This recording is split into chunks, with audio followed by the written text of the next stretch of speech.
What's up, friends? Welcome into Rock Chalk Sports here on ESPN Kansas City and KansasNation.com. A victorious Rock Chalk Sports. We are live in the Kansas Nation studios. Thanks for joining us, KansasNation.com. Miles Schneider and Crown Automotive, our first partners over here at Kansas Nation, and they're sponsoring this opening segment, which will be a joyful one and nothing else. Did you just wake up, by the way? Why is that?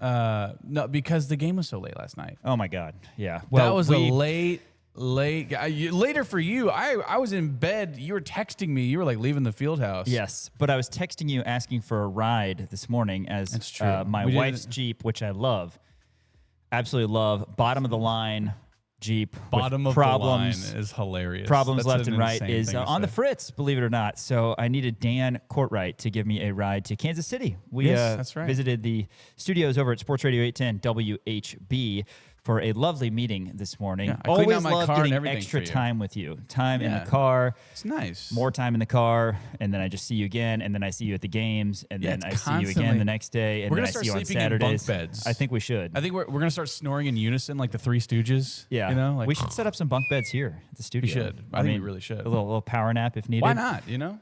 Yeah, it was Let's a do late night, but I couldn't quit thinking about how terrible that late night would have been. Oh. I mean, I got home, and as you know, I've got 2 kids now and a young Yes, daughter who's of up all course. hours of the night. So that means that her mother is also up all hours of the night. Bless her heart. And, it was 1:12, and I was recapping because she didn't get to see because my toddler likes to get out of bed 74 times.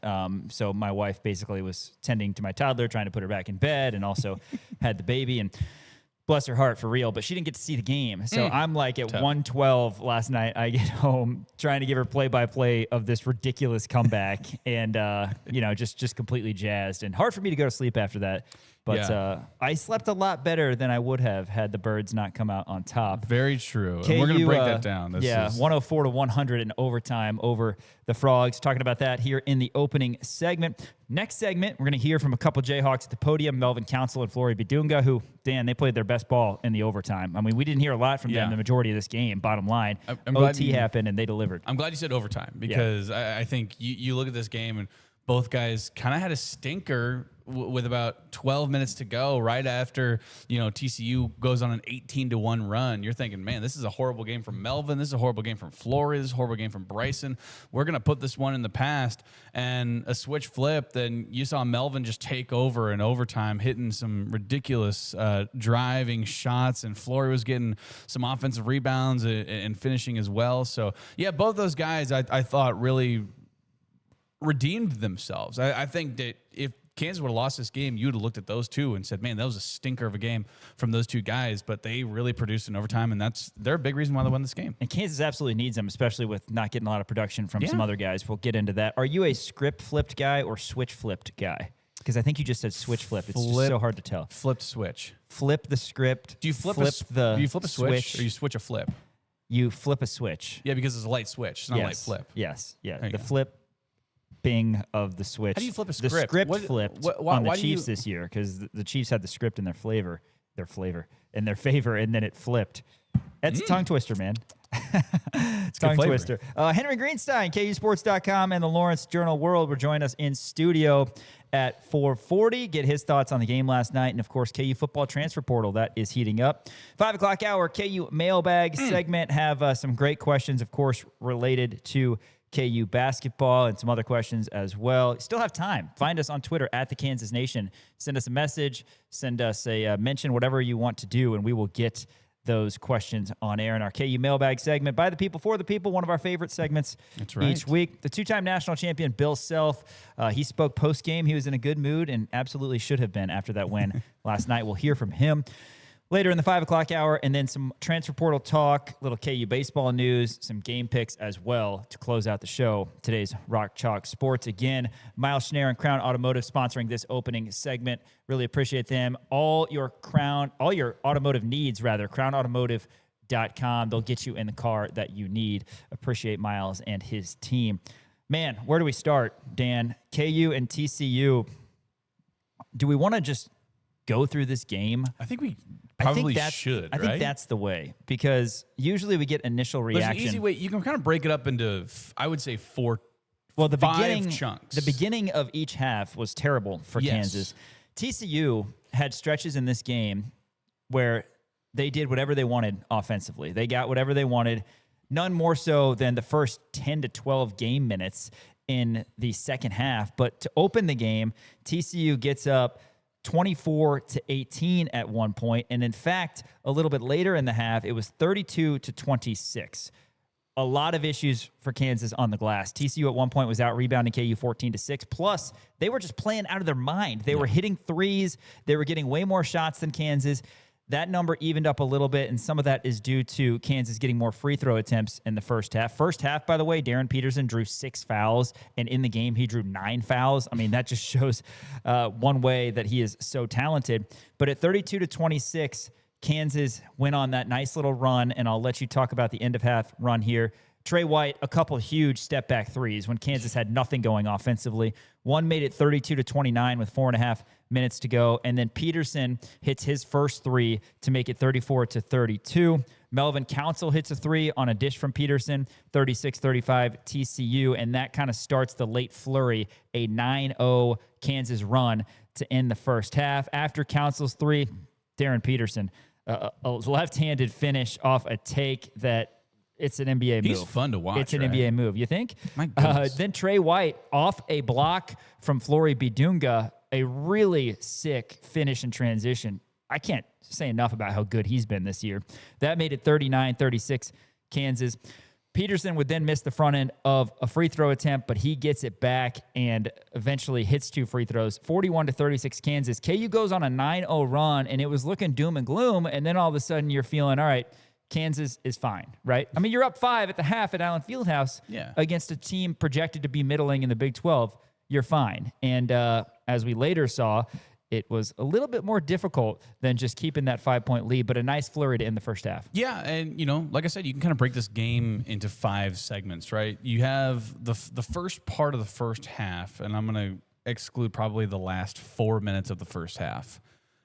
In this, where Kansas did not look good. They were giving up a lot of offensive rebounds in this game, a lot of second chance shots for TCU that wound up falling. And, you look at just the shot disparity alone from this. TCU shot 75 times, Kansas shot 63 times, excuse me. But at one point, they outshot Kansas just on field goal attempts by like 20, and that was like middle of the second half. It was unbelievable to me. So that right there tells you that A, they're either getting turnovers, which they did. They got 13 turnovers, I believe. And B, they were getting those second chance shots. They were just having that possession and keeping on resetting the clock. And 9 offensive rebounds for TCU in the first half. Yeah, Kansas just couldn't figure it out. Kansas really just struggled in terms of defensive rebounding. And Bill Self was asked about it in his post-game press conference. He said it was awful. And, when you have guys, and I want to talk about all the good stuff. I want to get this out of the way off the bat. And I'm going to go through the game. First part of the first half, dreadful, and Melvin kind of threw up a stinker. Flory was not good. Bryson has not been good either. I mean, where has he been? And then all of a sudden, Kansas goes on a 9-0 run to close it out and take the lead going into halftime. And then halftime comes around. TCU at one point goes on an 18-1 run with about 11 minutes left to go in the second half of the game. And that was, to me, the all hope is lost moment. TCU, after that 18-1 run, to your point, made it 67-51. That wasn't my all hope was lost moment. I understand there were some members of the media who made their way down to the media room before this game even ended, and certainly thousands of fans at Allen Fieldhouse had vacated the facility thinking this was over at different times throughout. But at 67-51 TCU, you are feeling really bad. Yeah. Kansas had, for the most part, collected themselves after TCU had taken the lead at 47-45, scoring the first 6 points of the second half because Darren Peterson had an and one through contact to put KU back in front 50-49. Again, the finish with the left hand. But TCU did not stop scoring. They were scoring every possession, and occasionally it was a second or third opportunity. But a lot of times it was David punching in the basketball or all sorts of threes going in from Lelavicius. He went off. Pierre had a lot of success in this one from beyond the arc. And it was, like you said, 67-51 after the 18-1 run. What was worse than an 18-1 run, which you never see from the opposition at Allen Fieldhouse, is the fact that before the under 12 timeout, TCU had 67 on the scoreboard, Dan. Yeah. They had 36 at half. They scored 31 points in 8 minutes. That just does not happen, particularly against a Kansas team who's top 10 KenPom defensive efficiency at home. And somehow it just was not working for KU. And again, the Frogs were doing whatever they wanted. Peterson, with Kansas facing its biggest deficit, came down and hit a jumper from the elbow to make it 67-53, and then a clutch left wing three. The dude has ice in his veins, makes it 67-56. You've got a little bit of life. There's still 10 minutes and 20 seconds left. All of a sudden, you've cut it to 11, so you're almost single digits. But again, it didn't matter. TCU with back-to-back buckets from Punch. Pierre had a turnaround to make it 73-58. And Bill Self called a timeout with KU facing a 15-point deficit with 8 minutes to go. That's hard enough as is. Pretty soon, you're going to be running out of time. Yeah. Out of the timeout, Peterson hits a three. All right, a little bit of hope. Darren Peterson, 32 points in 32 minutes. That's going to play. Peterson and Council on the following possession both missed threes, which was critical, I think. I think the crowd was really looking for something, and getting down by 9 points would have been something that they could have gotten behind, but they both missed threes, and then Lelavicius hits another three. So kind of a 6-point turnaround. It's back to 15 at 78-63. It continues to be bad for Kansas because the clock is ticking and they're not getting any closer. 82-67 following a Micah Robinson free throw. And that was the deficit with about 4.5 minutes remaining. Yeah. Kansas is down by 15. The wind isn't completely out of the sails of the Jayhawks, but fans are leaving. There's only so many possessions left. That's the bottom line. Flory Bidunga gets a putback to make it 82-69, and then Melvin Council in transition makes it 82-71. The big story of that, Kansas actually got to stop in between those two baskets. So from 15 to 11, there's 3 minutes and 10 seconds left in this game, and Kansas is down by 11. Look back, and in my opinion, this game, of all the amazing games at Allen Fieldhouse, or more specifically, the amazing comebacks at Allen Fieldhouse, to me, this is atop the list. I'm talking more so than West Virginia, and certainly any number of double-digit deficits that Kansas has faced. KU was down by 19 against Mizzou back in 2012, and that game they had to have, and certainly that game was more important for many reasons than this game when you look at the grand scheme of things. But when Kansas was down by 19 in 2012, you had time. You had time. KU-Memphis national championship game in 2008. KU's down 9 with 2 minutes and 12 seconds to go.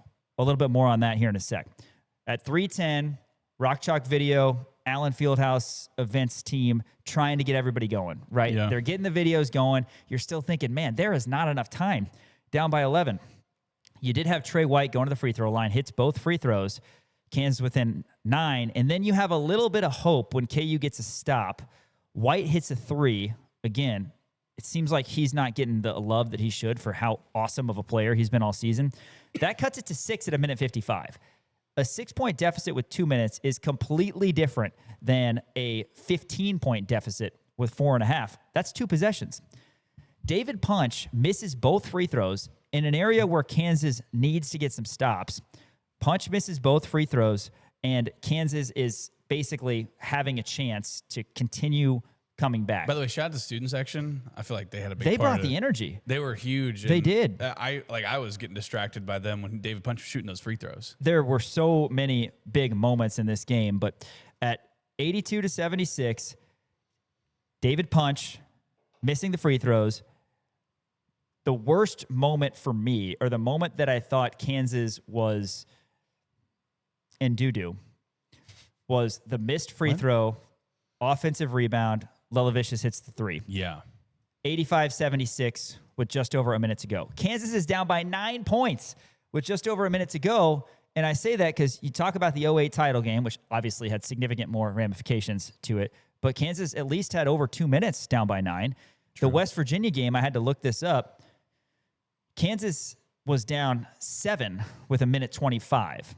So they had a little bit more time and not down by as many points. Wow, yeah. Down by 9 with a minute 14. And when Jamari McDowell hit the three, there was a minute left. So after the three that should have been the dagger for TCU, McDowell comes down. And at this point, Peterson has been removed from the game. More on that here in a little bit. But McDowell cuts it back to 6. Again, you only have a minute, but at least you have a little bit of hope. KU pressing, trapping, trying to force a turnover, which is something we could talk about as well because that really worked down the stretch. Chantel Marco. Yeah. They foul Brock Harding, 8th team foul, still 1-1. He misses it. Council gets the and 1. Now you're only down by 3 with 34 seconds left. You're thinking, oh my God, we're actually going to have a shot to potentially get a shot to tie this game, which looked impossible. KU fouls Harding again, 9th team foul, 1-1. He misses the front end again. TCU missed all 3 of their front ends, and that's just the beginning of their gaffes in blowing this one, because that is a story. TCU blowing it almost as much as Kansas winning this one. Kansas gets the rebound. You're down by 3. You have a shot to to tie this game. White doesn't have a great look, misses the 3 with 12 seconds to go. KU has to foul, and then Lelavicius hits both free throws. Kansas is down 5 with 12 seconds to go. Looks really bad. Council drives, misses a layup. Bidunga, though, gets the tip in, 6 seconds, 87-84. And then TCU, I mean, you think the missed front ends are bad. They can't get it in. Reminiscent to Kansas-Houston last year when KU was on the wrong side. Got to call a timeout. Then they throw it away. Under review. The football pass. Exactly, which is always risky. Always risky. Self puts Peterson back in, and the hope is to get a 3 or get fouled, and Peterson does a phenomenal job. Why Jamie Dixon didn't have his team foul Flory Bidunga right away, I'm not sure. Makes no sense. But executed to perfection from KU, pass to Peterson, and then he's just absolutely cold-blooded at the free throw line. Hits all 3 with 1.7 to go. TCU again tries to give the game away. Not only did they blow a 15-point lead, but they gave Kansas a shot to win it as they try the 94-foot pass, and it goes all 94 feet without them touching it. That's the risk you have in that scenario. Peterson gets an okay look and left it short, but we went to overtime. Could you imagine, by the way, if he would have made that shot? Oh, my God. The arena would have fallen apart. That would have been amazing. And when that game went to overtime, even though you weren't going to have Peterson, in all likelihood, there was only one way that game was going to end, and it was going to be the Jayhawks coming on top. Flory Bidunga, Melvin Council, Trey White, Elmarco Jackson, and Jamari McDowell absolutely grinded out that overtime. Dogs. And Kansas ends up winning. And you can highlight anything in the second half. I just went through anything from overtime because there were some huge plays, including a couple massive offensive rebounds from Flory Bidunga. But TCU left the door open. Kansas took it. So many big moments. And again, down 9 with just over a minute to go. The Hawks win this. I'll give a comment here in a bit about how big of a win I think this was for KU, not just for 2026, honestly, in general. And Kansas is going to have to win some games moving forward. But now I want to hear your thoughts on the comeback, overtime, and the fact that somehow KU got it done. Yeah, I think, you touched on everything, right? You ran through the whole game, and I want to start here. It's good to see Darren Peterson get back out there. I was joking with you at halftime, and I said, "Oh man, that Darren Peterson guy is pretty good, huh?" You know, we were just kind of, obviously he's one of the best talents we've ever seen come through those doors at the University of Kansas, and you're finally able to see him on on James Naismith Court in Allen Fieldhouse for the first time since the Green Bay game. It felt great, and I was actually talking to a colleague of ours, Sam Lance, for Field of 68. He had a quiet 24 points in this game, and it mainly be probably overshadowed by the fact that TCU was out rebounding us, and they were beating us, and we weren't getting really any offensive productivity outside of Darren Peterson and him hitting his free throws. But he had a quiet 24 points, and then you look at the last 8 points that he had were some of the biggest points in probably of this year, right? A couple of big threes. Those 3 free throws down the stretch were just incredible. And you look in the overtime, by the way, Kansas, they went 4 for 7 from the field, 0 for 1 from the three-point line, 9 for 11 from the free throw line. That is such a skill that we've talked about. That is an NBA skill in terms of, drawing contact and being able to finish while you're shooting. That was an issue over the last 2 years, that Kansas was a horrible free throw shooting team, not just shooting free throws, but actually getting to the free throw line. And you're seeing this NBA pro style of drawing the contact from not only Darren Peterson, but also from Trey White as well. He's so good at it. Council can do it too. Melvin Council was excellent at it. And TCU, credit to them, they didn't give up in this. They had 3 threes in the overtime, which were absolutely massive. Every time you felt Kansas was finally like pulling away and you feel comfortable, all of a sudden they'd come down and hit a 3 and you go, oh my gosh, what is happening? And it was a little bit uncomfortable, but you go to enough games at Allen Fieldhouse, you kind of felt like KU getting that game to overtime. Not that it was a guaranteed win, but the hay was in the barn. Oh, for sure. Yeah. And TCU continued to blow it. I mentioned missing all 3 front ends and inexplicable turnovers after they played an incredible game. I mean, TCU played out of their minds for the majority of this game, but they opened overtime with David Punch missing both free throws. And then Kansas answers to your point about free throws with Bidunga hitting both. And after a tough Tanner Toolson take, if you can say that a few times, Council, the incredible and one off the glass. I mentioned Flory's rebound. Yeah. One Huge. was an offensive putback to make it 94-91. And then the other ends up being a 3-point possession that extends Kansas' lead the next time down. Council hits the first to make it 95-91, misses the second, but Flory goes up and gets it when he had labored rebounding all day and really had ceded to TCU on that front all day. Council again off the glass. And then the execution down the stretch from Kansas against the full court press, which was so nice to see after the disaster that I don't want to talk about again that happened last year. Yeah. Kansas executed, and credit Elmarco Jackson. He had the bounce pass in the backcourt to Council that resulted in the alley-oop to Trey White, and then he had the step through on the trap as well and was able to get through.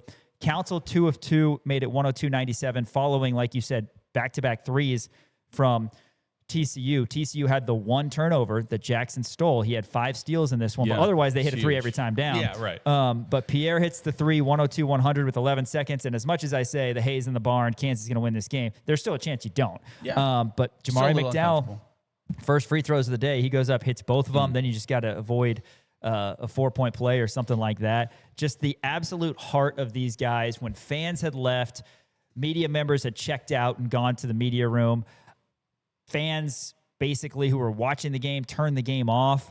I can't say enough about the heart of this team, and I'll talk more again, big picture, but they got it done in overtime, a game that they absolutely had to have. By the way, I did go to the media room. I know you're poking fun at me.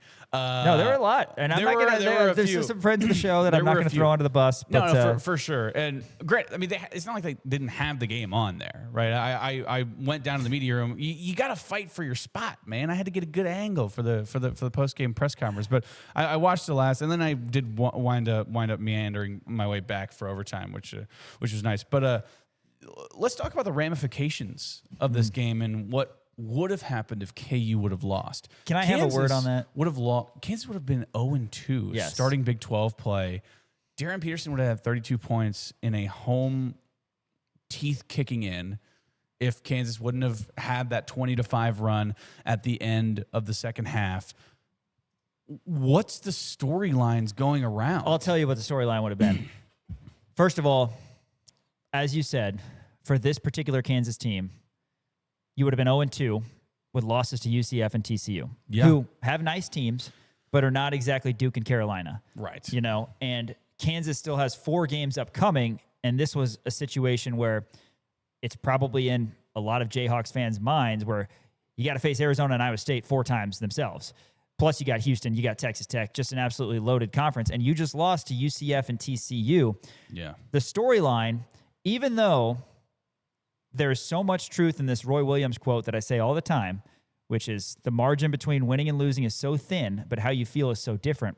Even though Kansas is as good of a team as they would have been had they not gotten all 3 free throws from Peterson or something, else wouldn't have gone. I mean, that's sports, right? A ball's tipped out of bounds or review doesn't go your way. A guy's foot's on the baseline. Any of that stuff happens. Sports is so unpredictable. Kansas is still Kansas, whether they were 0-2 and 1-1. But you would have had message boards saying KU is officially worse than UCF and TCU in basketball. You would have had message boards questioning everybody in the program. You would have had yeah. people pointing to Darren Peterson, and I want your thoughts on this as well. When he ends up going out of the game, obviously he came back and then wasn't able to go in overtime. There would have been so much hate. And it's been such a relief. And as I always say, winning cures everything. You win and it changes everything, despite the fact that that margin is so thin and one thing goes wrong and the story's completely different, even though the reality isn't that different. But Peterson comes out and fans are already upset with, that situation and it's a sensitive topic and all that. But now you win. The storyline is this kid, ice in his veins, hits all 3 free throws. He scores 32 in 32 minutes, and Kansas had the other guys in overtime grind it out. Those 5 that I mentioned, shout out to the 2 third-year players in McDowell and Jackson. Yeah. Unbelievable performances. And then your guys had to be guys, and they were that with Council and White and Bidunga out there in overtime. Just really impressive. But, yeah, in my opinion, it's more than just avoiding being 0-2 and losing to UCF and TCU. For sure. The storyline would be beyond this season. There would be message boards blowing up, and I'm just glad we don't have to deal with that. I would say worst case scenario would have been Kansas takes it to overtime, Darren doesn't play in overtime, and Kansas loses in overtime. I think that would have been. I think we were staring at worst case scenario, especially after the turnover from Elmarco Jackson, where Peterson wasn't looking, and you and I were talking about this. Well, that was at 82-73 because Peterson had to come out due to cramping, and we understand that's been a situation that's hampered him. And there's like 2:30 left in the game. And now, if people don't realize that it's an actual thing, then you're never going to realize it. And again, winning helps everything. All of a sudden, you're not seeing as many complaints about that because, oh, by the way, he scored 32. Yeah. But he, as I did, thought it was a dead ball. I thought it was a dead ball backcourt violation. Obviously, it wasn't, and he and Elmarco weren't on the same page. But the only reason he's saying that is. See, I initially thought that Bill had taken Darren out because he was mad at him, but then I found out that Darren had subbed himself out. Which again, he's not quitting. He's playing through injury. Let's just say it. He's playing through the injury. He had 32 points. What do you want from the kid? Well, he had 29 at the time. I guess this is before the free throws.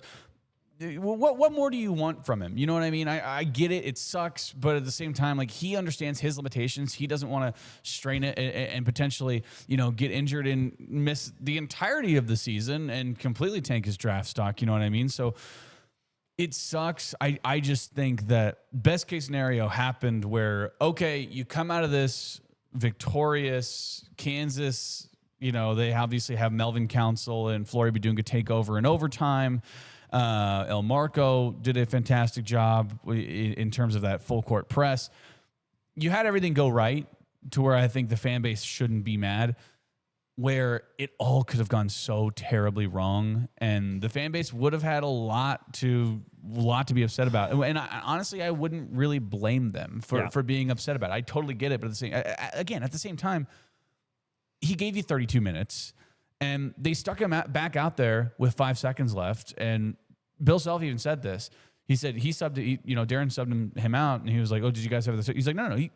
I told him to get in there. Like, I'm his coach. He goes out there, right?" And Bill obviously has faith in these guys and trust in these guys whenever Darren's not out there, right? Totally. I mean, we totally see Melvin and Trey, both in particular, because they've done it time and time again, stepping up in the absence of Darren Peterson. You think Bill Self doesn't know that? You think Bill Self goes, okay, well, Darren's out. Who are my guys who are going to step up? It's obviously going to be, either Trey White or Melvin Council or both or Flory. Somebody's going to be able to step up and finish it off.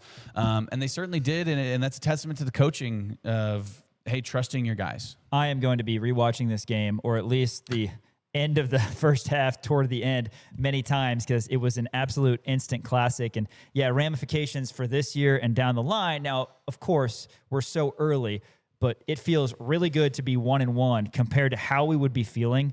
I mean, when you got every game is an absolute battle, we'd be feeling terrible right now at 0-2, as everybody would. And KU, they somehow, some way got it done, and an instant classic, 82-67 with 4.5 to go. It was 85-76 with just over a minute to go. It was 87-82 with 12 seconds to go. Kansas forces overtime, and then without Peterson, who was undoubtedly the star of regulation, the guys grinded out. You don't think a little bit of experience in Vegas and those other games without DP maybe gave them a little confidence to 100%. ball out in overtime? Yeah, if you didn't they have played those together games, a lot, yeah, and they looked like a team. And certainly, it's not perfect. We understand that. Kansas has issues that we're going to talk about. We understand the offensive glass for TCU was an area that Kansas got killed, and Kansas still certainly needs to figure out how to mesh with Peterson out there because they do have more experience without him. But enjoy this win, and I think a lot out in Jayhawk Nation are, and as they should.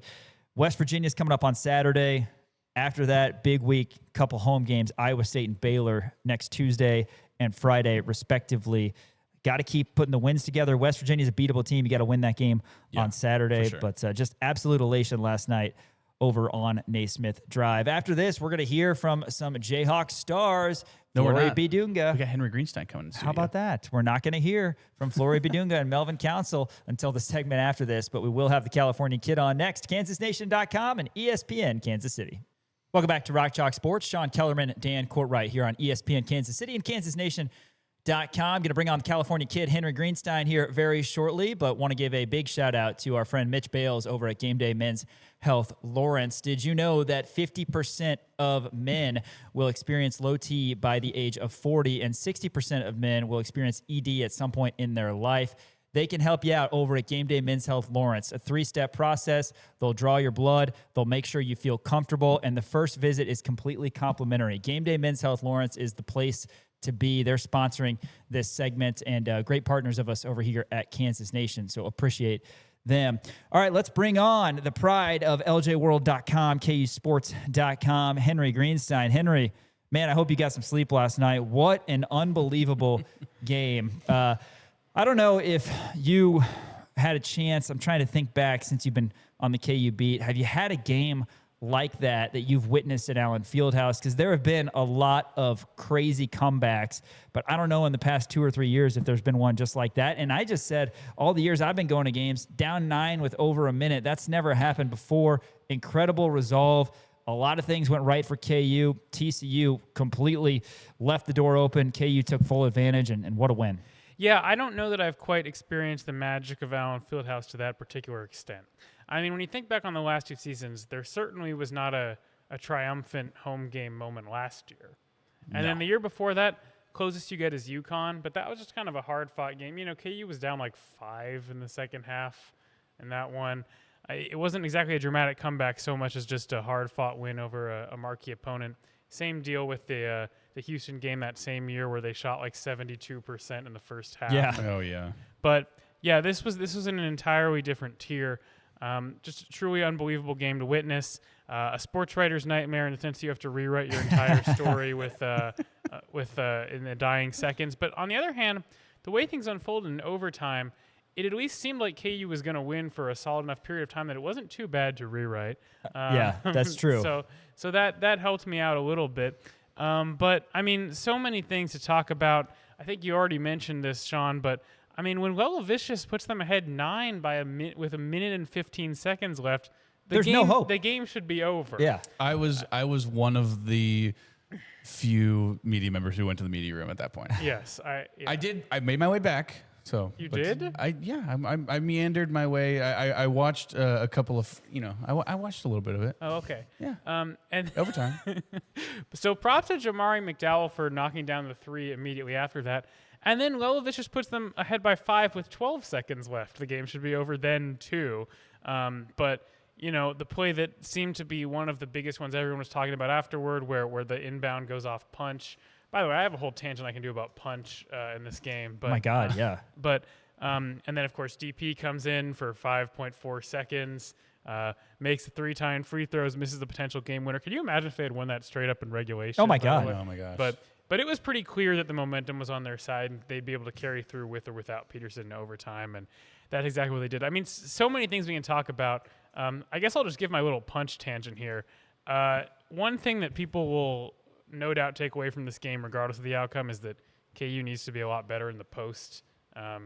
And Punch kind of dominated them for the first 35 minutes of the game, but then, man, the way TCU handled him down the stretch was like it was like they were trying to minimize their chances of winning. It's like I understand he's dealing with cramps, so You couldn't stop him. If he's dealing with cramps, you got to take him out fully. You can't have him on the court while still dealing with cramps, and then he commits like a brutal turnover and misses 3 incredibly important free throws. Man, the way they handled him late was a big reason why KU won. And then, of course, Harding. How are you as a point guard missing that many free throws? Back-to-back front ends. Yeah, but it was almost like, as many have said, the reverse of last year's KU Houston game. Obviously, this year's TCU team is not as good as last year's Houston team, but KU desperately needed this one, and I'm sure they'll take it however they can get it.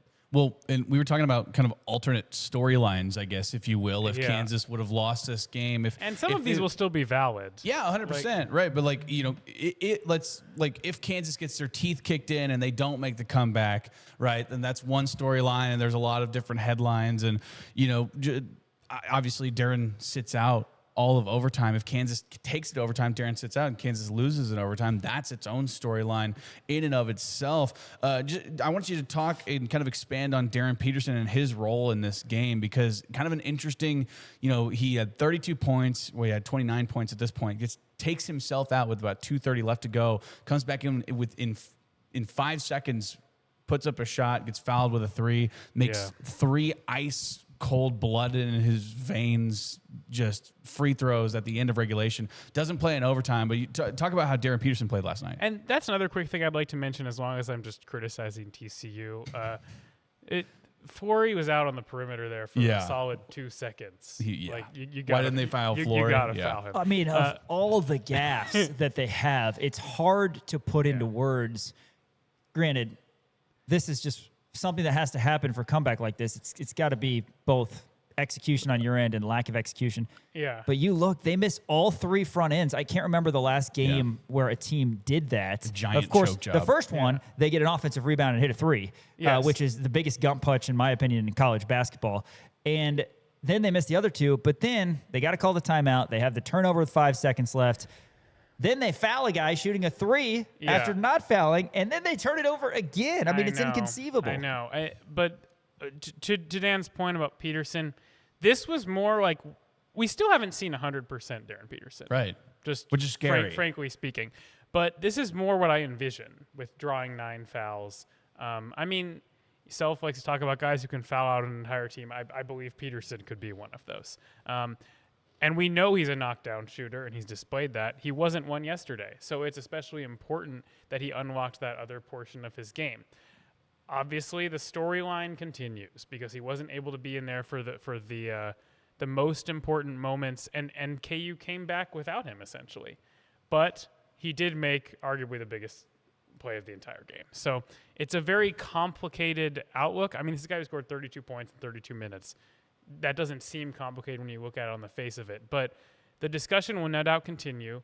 I think more and more national media outlets are starting to realize what the deal is here, and a lot more attention has come to it.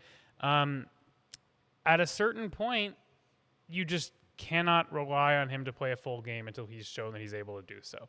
And at this point, he hasn't really done that. So you'll take as many points as you can possibly get for Darren Peterson. The fact that we haven't seen him at full strength and he's still turning in performances like yesterday without even shooting the ball well is unbelievable. And at a certain point also, KU has to figure out how both he and Melvin can be productive when they're on the floor together. But yeah, it's a complicated situation that continues to be complicated. I mean, I didn't realize he was going to be out for the entirety of overtime when he came back in. I thought maybe he'd power through, but he didn't. And so the storyline continues, and we'll see what happens in the games and the days and weeks ahead. And it is what it is, but I'm personally not going to read or listen to any DP hate after that. I mean, guys who are really talented and maybe are cashing good NIL checks and have unbelievably bright futures also still get injured. And if you don't believe yet that he's playing through something, then I don't know what to tell you. And he's got 32 points, and Henry, I think you put it best. You're going to take what you can get from him at this point. That's the bottom line. You are. And hopefully Kansas is able to pull his minutes back a little bit to where he can play down the stretch in those most important minutes. But as we've seen throughout the season, that hasn't happened. It's been really good to see. But, yeah, he hits all 3 of those free throws. And then before we talk about some areas that Kansas can improve and maybe some individuals that can improve, I want to focus again on the positive. Flory Bidunga struggled. He gets 2 massive offensive rebounds in overtime.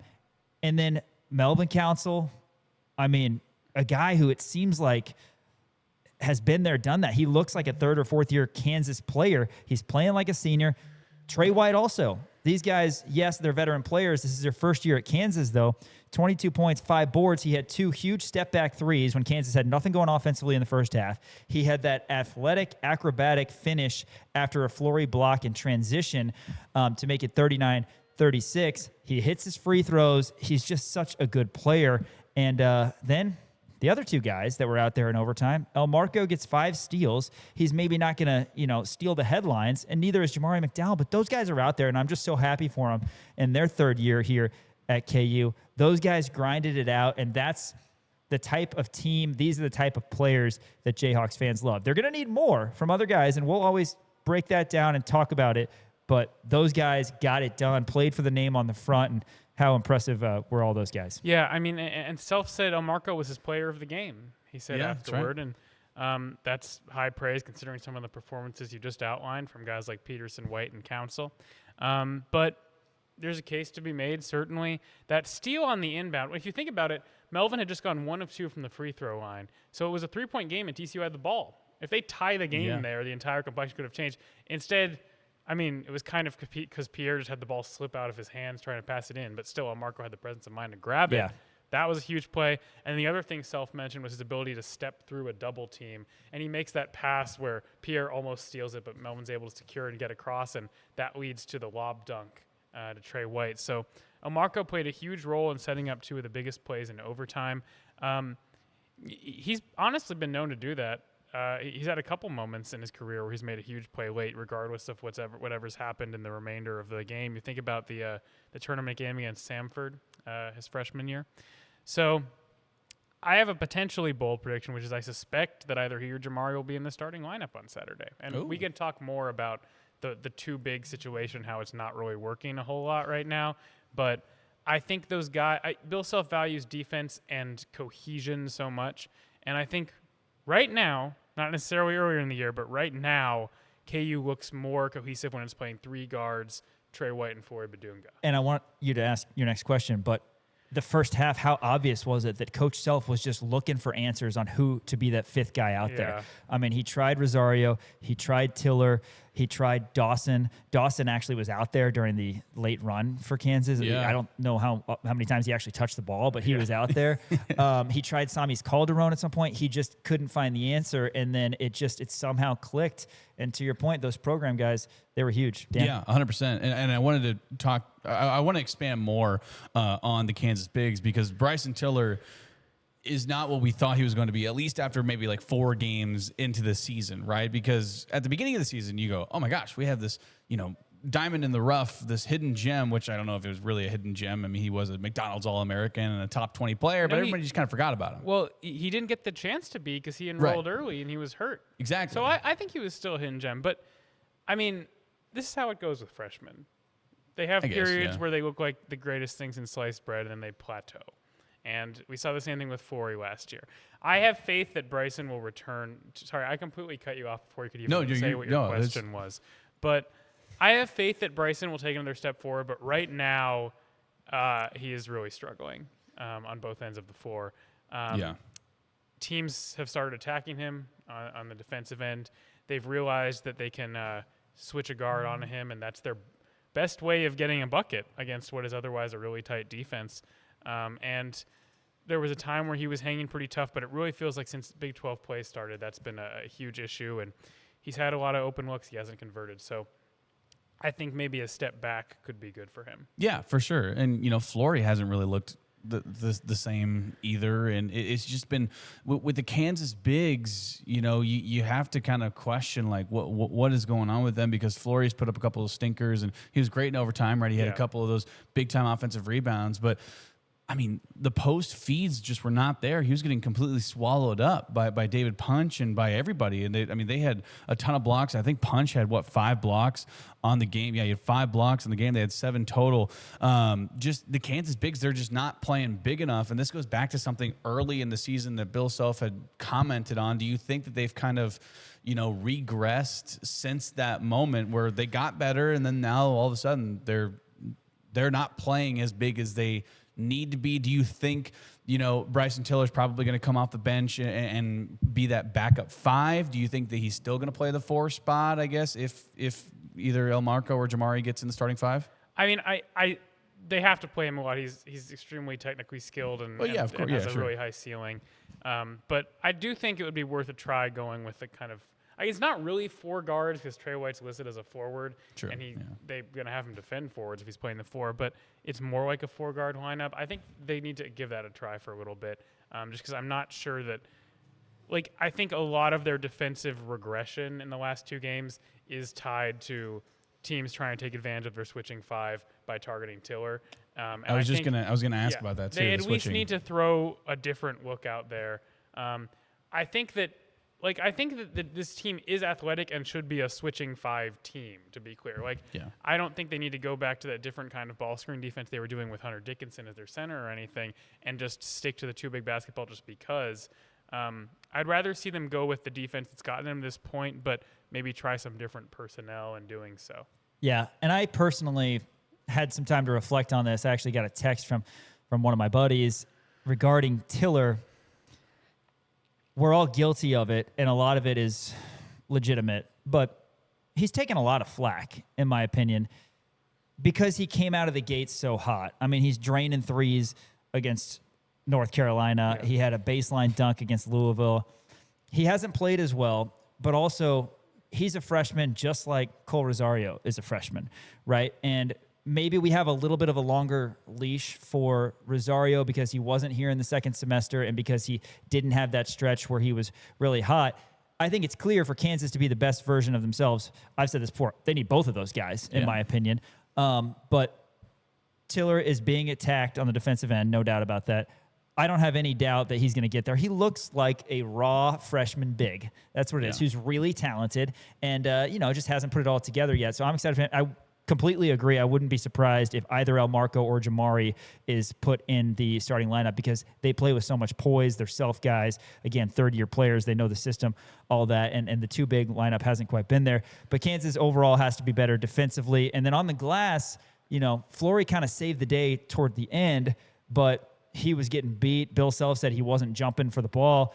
And then Kansas still looking for some sort of offensive production from the post as well, which I feel like is probably going to continue to be a storyline. I could be wrong, but especially against really big, talented teams in the Big 12, Kansas is going to have to find a way to finagle some post touches for Flory that aren't just rolls that result in dunks to make that more of an offensive threat also. Yeah, they're not very clinical with their execution in the half court in general. I think they're especially not clinical in their execution in the half court right now because they're switching between the Darren Peterson version and the Melvin Council-led version. But I think probably the best way for Flory to score right now is getting out on the break and grabbing rebounds and stuff because they're not they're not really feeding him the ball in the post, as you said. And it's a mixture, as Self said the other day, between the guards can do a better job of setting him up and he can demand the ball more.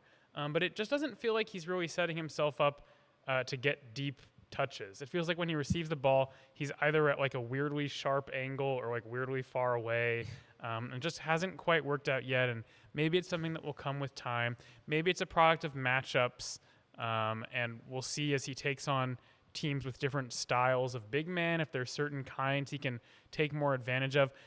I really thought that this game going in was going to be a resurgence for him because we see all the time that when Self identifies one key issue with a previous game, he tries to hammer it in instantly. And the first play of the game, they throw it in and Flory gets an easy bucket. I'm like, all right, Flory's going to get 18 and 10 in this game. Yeah. Well, he ends up getting pretty close to that, but that took an extra period and a lot more than anyone anticipated. In any case, I think that emphasis will still take a while to develop. Yeah, and bottom line is with Flory and the offensive game that Kansas eventually needs from him to be the best version of themselves, it's not quite as magnified because unlike the last couple years, Kansas has guards who can get their own. Yeah. They've got Darren Peterson and Melvin Council and Trey White. The last couple of years, Kansas has not had guys who can get their own. So you're able to generate offense without having to necessarily feed the post every time, which is nice because, that's probably not what Flory does best. He's more of a bouncy,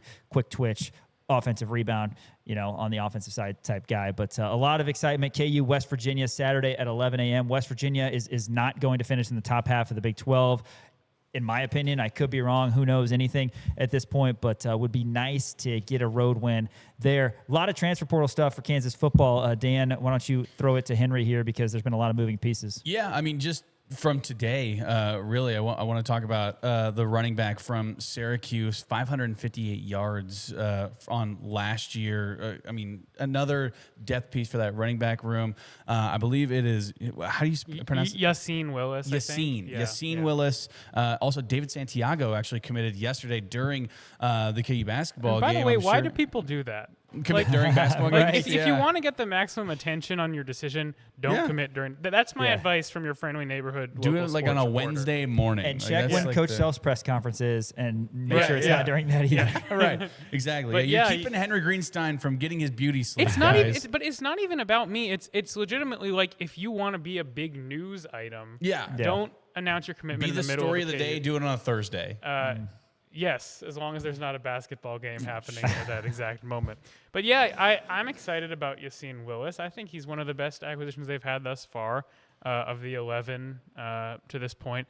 Of course, the 11 that have been reported, one thing we're seeing in this cycle is maybe because things are coming so fast and furious, like KU is doing a much better job keeping under the radar whom they are targeting. You look at someone like Jaden Harris, who I didn't know his name until the moment he but anyway, Willis, another one of those guys. When I watched him, it reminded me a little bit of that big running back Illinois had a couple years ago, Caden Fagan. Another guy who was 6'1". I mean, I'm pretty sure Fagan might have been even a little heavier, but Willis listed at 6'1", 235, and certainly looks that big. A guy who got a pretty consistent workload, ended up being Syracuse's leading rusher, even though he missed a few games over the course of the season. He played 9. You can see he's got good physicality. He can fall forward for extra yards. Also a nice little burst to go with it. And with him and Dupree, they're both guys who have multiple years remaining. So you like the idea of developing there. I think they're comparable additions in quality compared to Le'Shawn Williams, but the difference is they can maybe develop these guys. Of course, you never know if you can have a guy for multiple years at this point, as we've seen. That's very true. But I see the vision with the additions of Willis and Jalen Dupree as the backfield. Yeah, I mean, certainly really happy about that. And, a lot of work has been done on the defensive side of the ball as well. Got a lot of linebackers in. Looking at it, state of the program right now, with all of the transfers who have come in, I guess now where are you looking at more so in terms of where Kansas needs to do the most work at this point at 4:55 on Wednesday, January the 7th? What position? Okay, so let me think about this for a second. So you got a couple, or no, I guess you got one safety, right? Yeah, I mean, obviously they're going to need several more safeties still. And I think Christian Pritchett from Georgia Tech will be visiting, he said. Huge. So that's one more that they can at least try to lock down. In addition to Harris, who we mentioned earlier, I think safety, you still probably need 2 or 3 more at that position. And, of course, that was a pretty susceptible or vulnerable position last year. So upgraded play there could mean a lot. I think they still need a middle linebacker. I look at the guys they brought in at linebacker, and to me, they don't necessarily profile as kind of that guy who's going to be your anchor in the middle of the defense and your signal caller. And that's not a knock against guys like Landon Watson or Quincy Davis. Or Jerron Willis. They got 2 Willises, right? Yeah. Yassine Willis and Jerron Willis. I didn't think about that until this moment. But, if you can get someone like a Davion Crouch, who I'm pretty sure visited this week from Boston College. Actually, I think he goes by Bam. Bam Crouch. Good nickname. Or if you can... Bam Crouch and Cheese Hammond, the law firm. Yes. Just like a veteran guy in the vein of Trey Lathan. Of course... The reports today are that Lathan hasn't been officially in the portal yet. That's what we talked about this yesterday. He's not officially in the portal. We'll keep an eye on that. But that would stand out as a big need to me with both Lathan and Sip potentially leaving. So that's something. You feel good about the interior defensive line. Maybe try to get one more. I think they're involved with at least one more guy there. You feel pretty good about defensive end. Trying to think about the other position groups. Cornerback, it would be mostly for depth. Like retaining Jalen Todd there is big. And by the way, I just want to get out in front of this. They really need to play Jalen Todd at outside corner next year. I was shocked, man. I mean, they made that move, and I figured it was like a one-game thing, and he just stayed on the inside.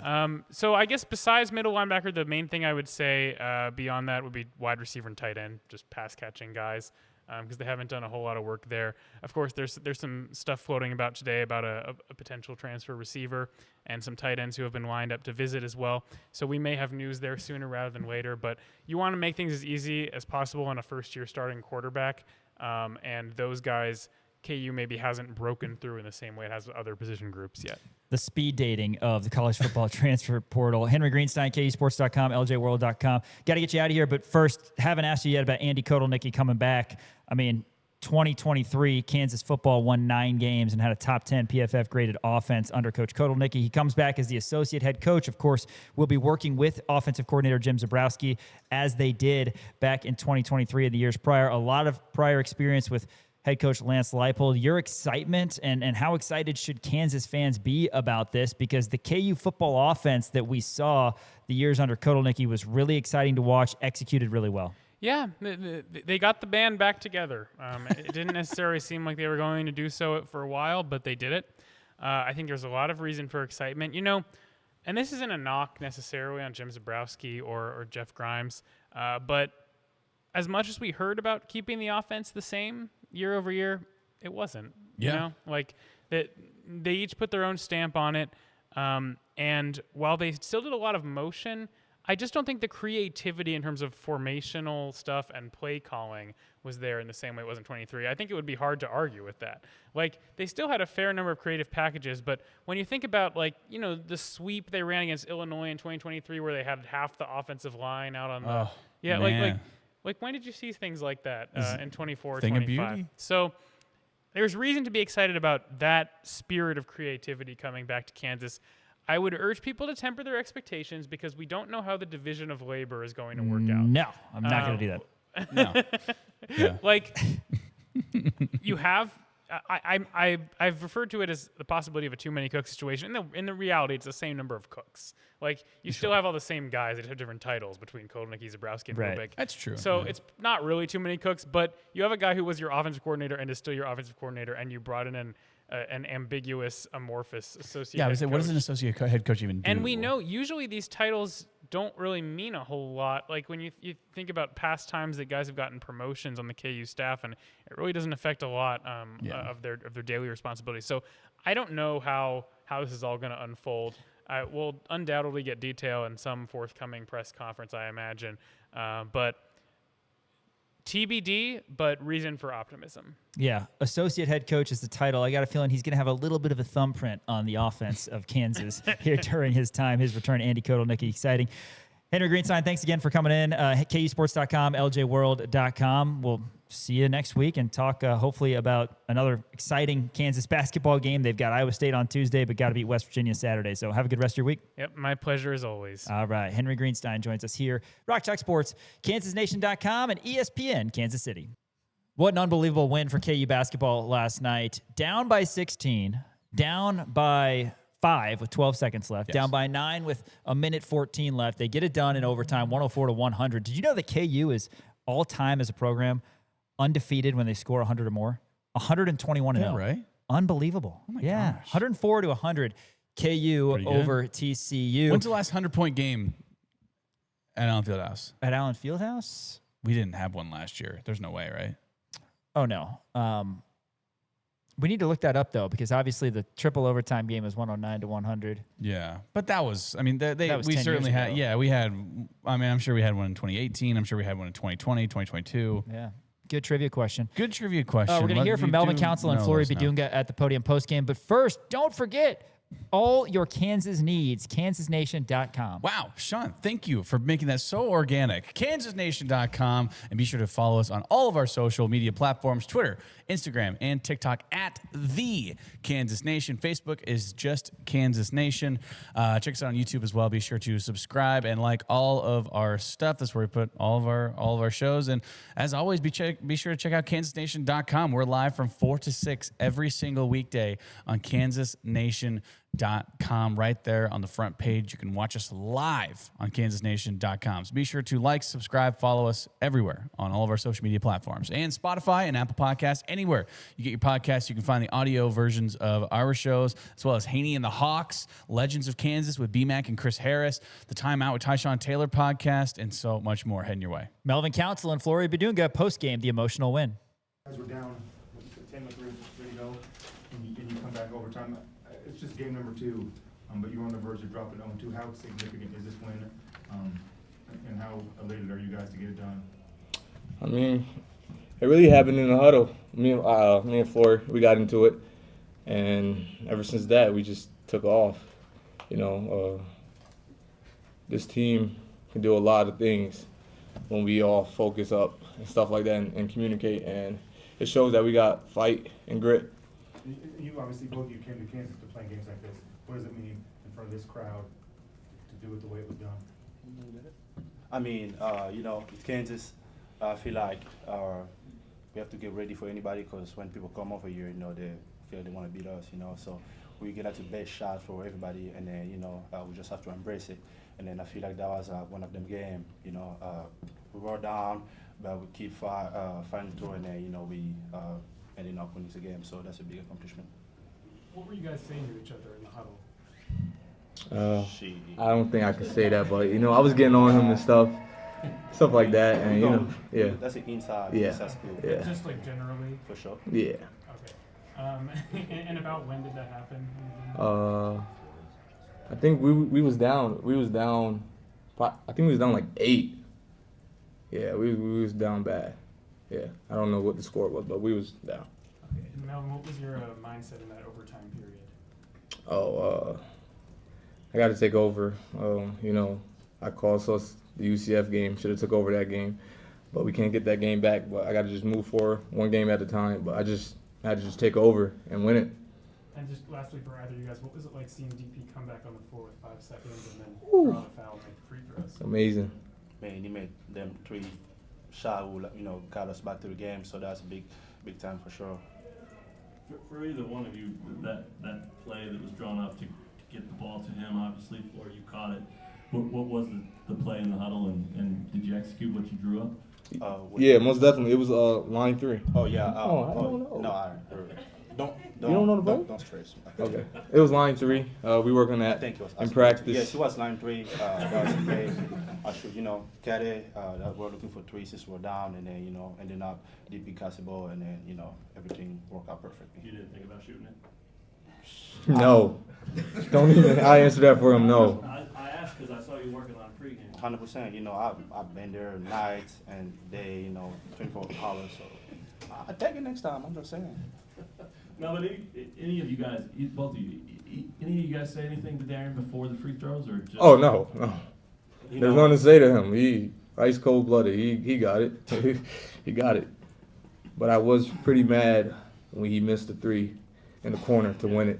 I was mad because he make those shots. So, Then you said something? yeah, definitely. Melvin, you talked about taking over. Is it intrinsic feeling for you, or is it your teammates or coaches saying, "Hey, it's your time now"? Oh, my teammates, they get me going. They get me going. I love them guys to death. They get me going. They see that if I'm not smiling on the court and stuff like that, they tell me, "Come on, like we need you. Like you're the factor of the defense. Let's go." So Yeah, I feel like Melvin has like a big personality, and then just him showing in the game. He's a big energy giver. So we definitely need that from him. You guys played so well late when it mattered. What did you think of TCU responding every time with those threes? they responded good. That's a good team, and they got a lot of shooters, but they was making a lot of shots. What was the reaction of Coach in the locker room? How happy was he, and what did he say? It was such a wild game. He gave me a hug.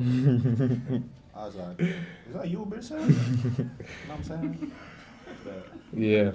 he was happy for sure. How did you guys approach defending the inbounds? Because there's one play where Flory was on punch and it went off him, and the one where Marco stole it. Just how did you guys defend those inbounds so well?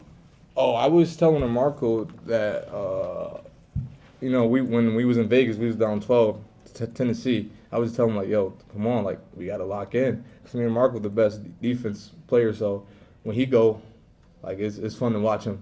And when he got that steal, that was great.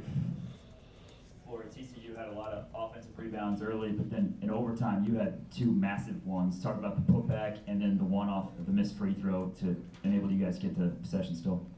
Yeah, I mean, we as a team did a poor job defensively.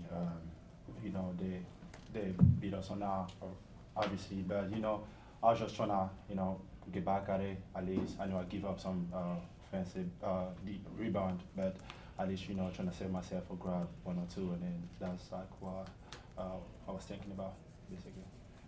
Melvin, there was that 6-minute stretch at the end of the first half where you guys were able to show some life on the defensive end, and you weren't able to build that in the second half, but did that give you any sort of belief when you guys were down late in the game that, like, okay, we've shown that we can lock up this team defensively and get ourselves back in the game?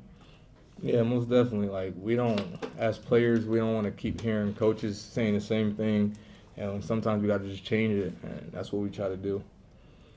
Melvin, was that the biggest comeback game you've been a part of? Yeah, most definitely. And Scooter, he was with us the whole night. He was definitely with us the whole night. Was it you came here from different school? Is this what you envisioned, that kind of atmosphere? Yeah, playing at the highest level, why not? I want to go to the pros, so why not play at Kansas? Thanks, everyone. Thanks, Ed. That's Melvin Council and Flory Bidunga. What a performance by KU down the stretch, erasing a 15-point deficit at 82-67. We mentioned they were down by as many as 16, and hard to beat a 5-point deficit with 12 seconds, 9-point deficit with just over a minute, and the ESPN analytics gave TCU at one point a 99.4% chance to win this game. KU with a 0.6% chance to win the game. They get it done. Now, so you're saying there's a chance. We're going to continue to be elated about this, but we have another game day coming up on Saturday. I do want to say, as much of a big of a KU fan as I am, and as much as I want to believe in the magic of Allen Fieldhouse, which I do believe in the magic of Allen Fieldhouse, that was the biggest meltdown I've ever seen out of any team. That's part of the magic. I know. That's part of the magic. The fans are there, and right. You needed a lot to go right, and it happened for KU. But yeah, like Greenstein was talking about last segment, there are always great memories at Allen Fieldhouse, fantastic games. There's only a few that are like the one that we witnessed last night. So shout out to KU and everybody for getting it done. And we went home happy. KU West Virginia Saturday at 11. Crimson and Blue show on Sports Radio 810 WHB starts at 9:30. It'll be an early affair, and then we've got NFL wildcard football a little bit later in the day on Saturday. So exciting stuff. If KU's able to start 2-1, then you look ahead. You get a top 5 Iowa State team on Tuesday, and then Baylor on Friday night.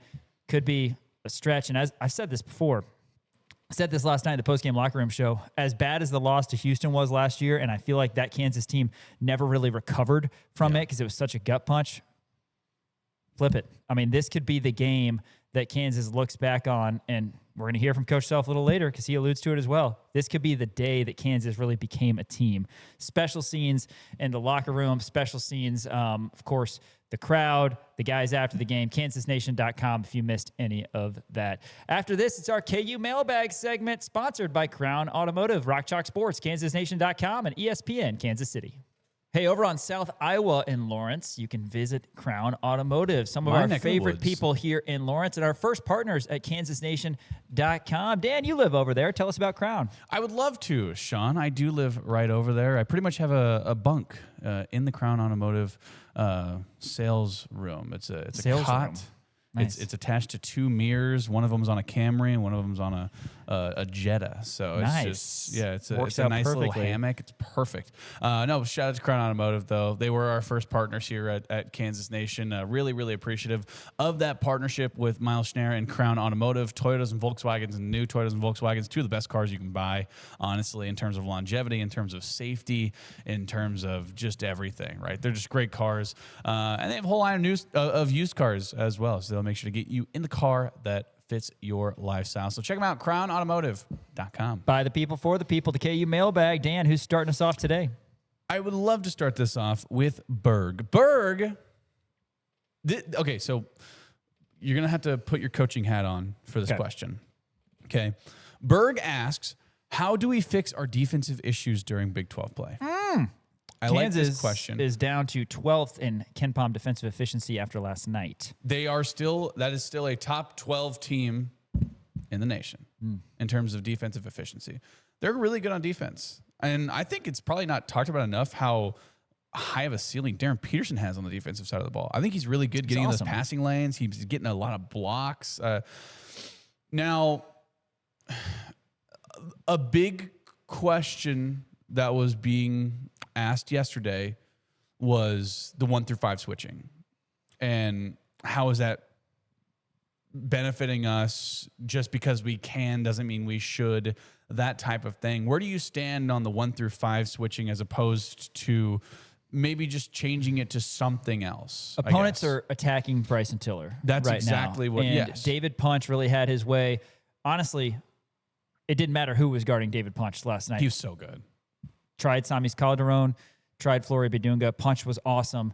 And KU caught a little break with him not being as healthy down the stretch, and he obviously blew it at the free throw line as well. But I think, kind of going back to what Henry was talking about, Elmarco Jackson is probably a guy who's going to be in the starting lineup soon. And hopefully Darren Peterson, continues to give Kansas somewhere between 24 and 34 minutes a game, and he's able to start consistently from here on out. But if you have DP, Melvin Council, and Elmarco Jackson, then it's probably not exactly what you envisioned from a preseason standpoint. And of course, you'd have Trey White and Flory Bidunga as your 4-5, with Trey sliding to the 4, because those three guards, Peterson can shoot.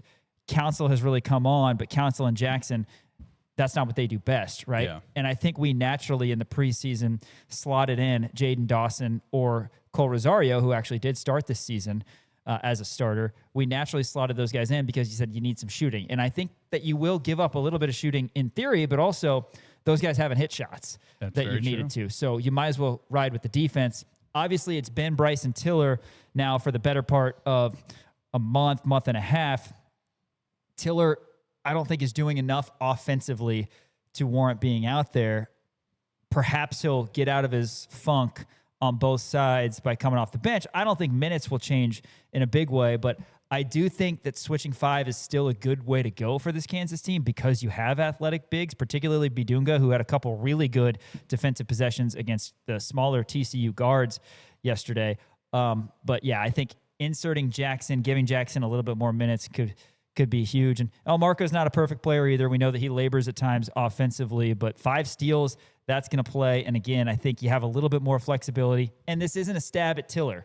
It's just he's still young. He's always been a big. He hasn't guarded out on the perimeter. He hasn't guarded guards too much. But at this point, UCF and TCU, they were kind of attacking him more so than anybody else. But other guys got good players too. It's not always about Kansas, but certainly it's a legitimate question since KU has dipped down a little bit the past 2 games. I think you can take advantage of Kansas on some of the off-ball screen stuff. I think we've seen some weaknesses there.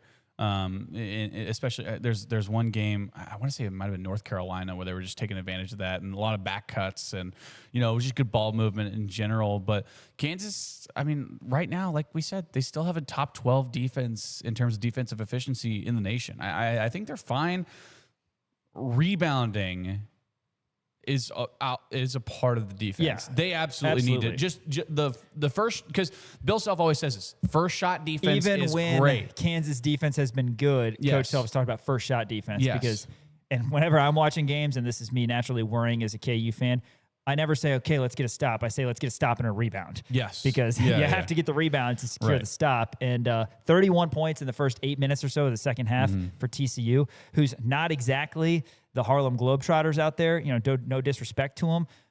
That was rough to see because they were scoring every single possession. Somehow Kansas find a way to get a win, which may have saved the season, honestly. Sure. Yeah. And we'll see moving forward.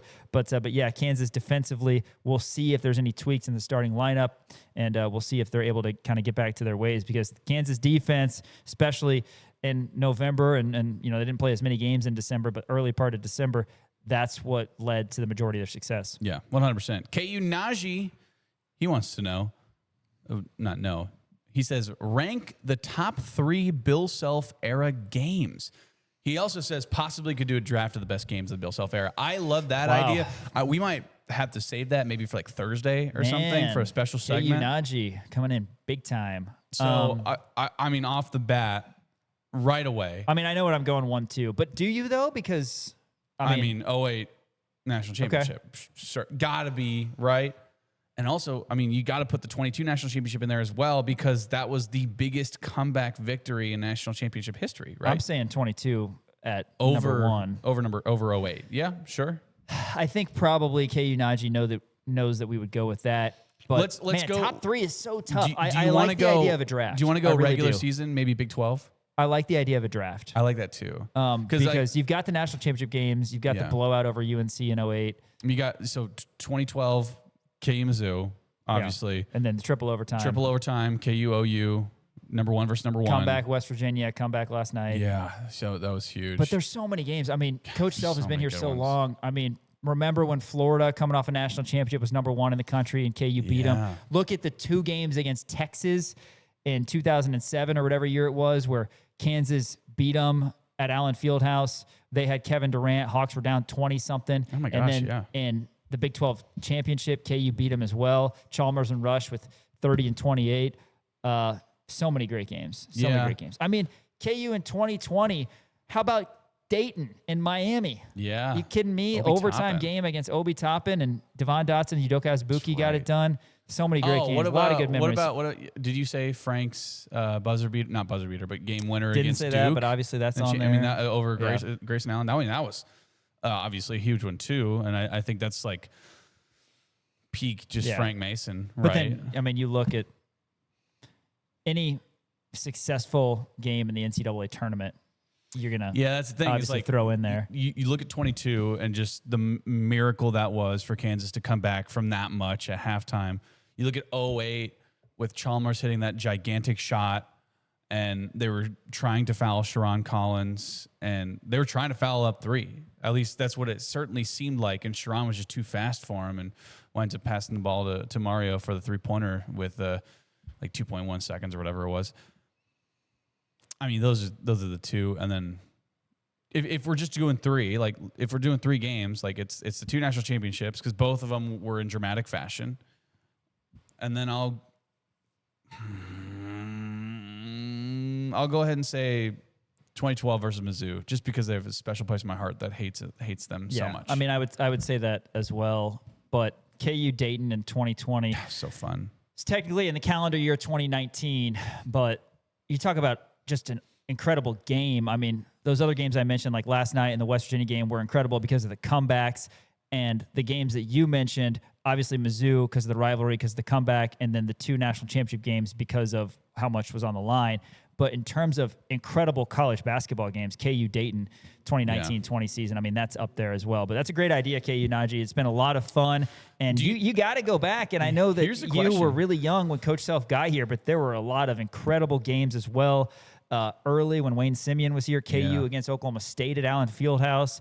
KU clinches the Big 12 championship. And, man, it's just where does last night rank? I mean, is it a top? It's probably a top 10 Bill Self era win. Certainly in the regular season, yeah. Regular season, yeah. I mean, I'm putting it up there. I mean, just being down 9 with a minute 14 left to go. I mean, that's just even like, even top 10 is hard to say, just because you won so many Big 12 championships and you had so many good, huge moments that were key. He's been here for so the regular long, too. season. So yeah, great question there from KU Najee. Colin, will you ever gain the ability to dunk a basketball again, or are those days long behind you? I think that you officially have hung up your shoes. No, I haven't. Elijah, play the clip. Thank you for playing that clip. Colin is one of my high school buddies. Extraordinary athleticism. Thank you. That is, by the way, clip. that dunk was probably the closest to not being a dunk. Are we sure it was a dunk? Do we need to play it again? I want to put it out on Twitter and like be like, is this a dunk or not? It's the closest. I'm counting it. I'm counting it. I don't care. But it's like, it is so close to not being a dunk. It is like, right. It's like a gray area between like, yeah, sure, I guess, right? You grab the rim and also the ball went in the hoop. Was it a dunk? I don't know. But I did say when I get older, or like the day that I know I'm old is when I cannot dunk anymore. And I have to dunk a basketball at least once per year. So that was a few days ago. The clock has restarted. So now I have until about late December, early January to dunk a basketball again. And I'm going to be working my tail off to do that. Could you ever dunk a basketball? You're tall. Yeah. I mean, back in I haven't tried in a while, but in college, I threw a few down. You're an athletic guy. I am. You know what? I appreciate you saying that. Yeah. I know that you've thrown a few dunks down as well. Here at the Kansas Nation Studios, we have a hoop over there, and Dan Courtwright has had no problem hanging on the rim and throwing a few down. But I was about to say, was it difficult getting around? Oh, is this an old joke? Is this an old joke? Was it difficult getting around I can't tell. The peach basket? I can't tell. There we go. Okay. Was it? Cody says tacos or burritos. Do we go with enchiladas here? I had enchiladas for lunch today. Hero. God, tacos, that is so tough, man. I got to go. I don't think it's tough at all. I got to go burritos because of the Chipotle factor. But, I mean, homemade tacos, aside from the fact that there's like 37 ingredients that you have to buy and leftovers and all that, homemade tacos are money. So I don't understand, and I am a quarter Mexican and I'm proud of my heritage, but I will say that Mexican food is really just the same stuff in different shapes.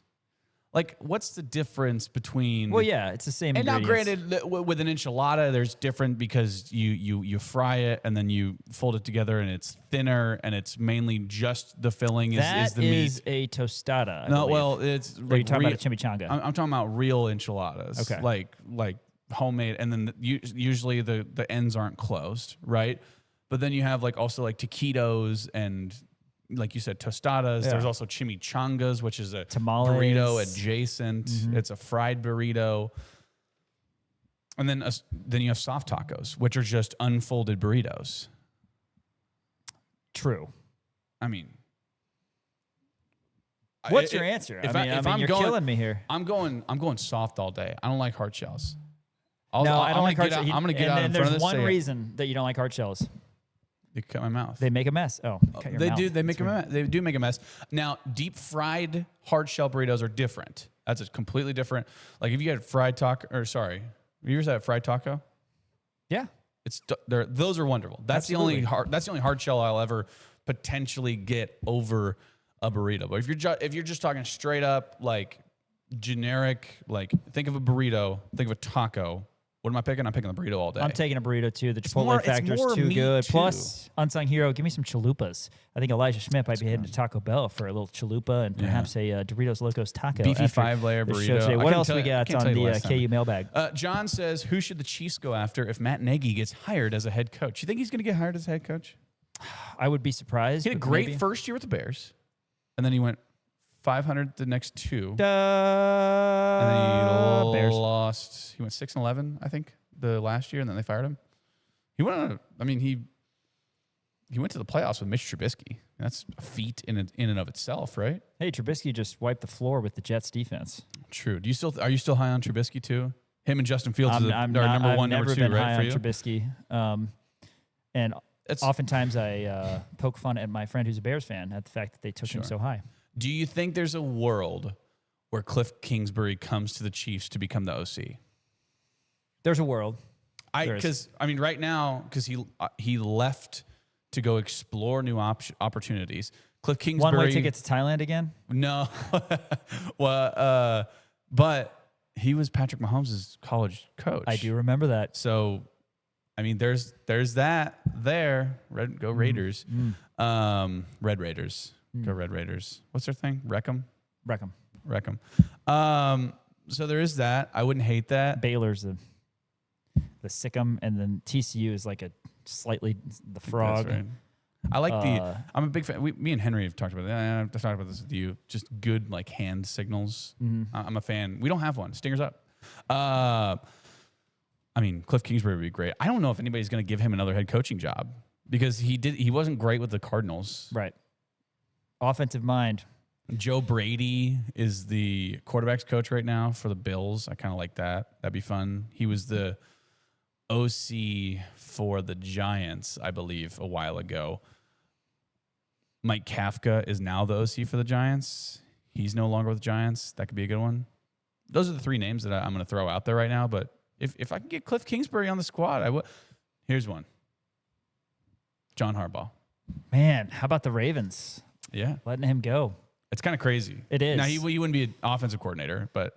I mean, you talk about teams like the Ravens and the Bills who have just been stuck, and to a lesser extent the Bengals because they've had so many injuries, but just been stuck in this can't get it done scenario. Yeah, I mean, those are the three. Terry wants to know, what was your first car? Model T. Mine was it a horse-drawn carriage? Mine was a Nissan Altima, actually, and then I had a Toyota Camry. Toyota Camry, God, I miss that car. Wheels made of stone? I missed that car. The Nissan Altima, though, may it rest in peace. Wait, Toyota Camry. What year? 2000 and Toyota Camry. Let's see. I think it was like a 2004 or something. 2005. Good car. That was a new car, right? You were 16 in what? 20? I was 16 in 2007. Yeah. Okay, yeah. So relatively new car. That's not bad. Yeah, wasn't bad. Pretty good. I had a 2000 Dodge Stratus. That thing was a hunk of garbage. Yeah. But you miss it, don't you? I do. It was mostly rust. It didn't have the upholstery, like the regular ceiling of a car. It's completely ripped off. It was all foam, and it was too tight for me. So my head would like, I would like drive like this because the seat was and like. Is that why you drive the way you do right now? The seat was broken. And so I couldn't pull it down any. I could pull it back, but the seat was like raised up, so I had to like drive like this. That's comfortable. I had installed brand new door speakers in a brand new stereo, and I had a subwoofer in the back, and I looked ridiculous. Yeah. I'd be rolling down the street, go, and it was just like the world's worst. The good old car. days, the absolute worst good old car. days. My windshield wiper fluid, the thing broke off and it would spray out. And so if anybody walked in front of my car, I could spray them with my windshield wiper fluid. It was awesome. One or two more here on the mailbag. Chris says, given how badly KU was out-rebounded, is it likely we see more of a role for Paul Mbia deeper into conference play? Paul Mbia factor. How about that? Let's make him. I mean, honestly, I wouldn't hate it just in terms of rebound. Now, I don't know if Paul Mbia is there, and you consistently call me a Cole Rosario and a Paul Mbia hater. Also, have I been wrong about them not being ready yet? You have not brought this up in a while because you know I'm right. I mean, Mbia hasn't played. You're right. And yes, Rosario has not hit his groove. So yeah, go for it. I wouldn't mind it. If you need, like, if you're struggling with rebounds, but also the offensive productivity of Flory, you need him out there. I just don't think Paul Mbia has that offensive productivity. Yeah. But rim protection, sure.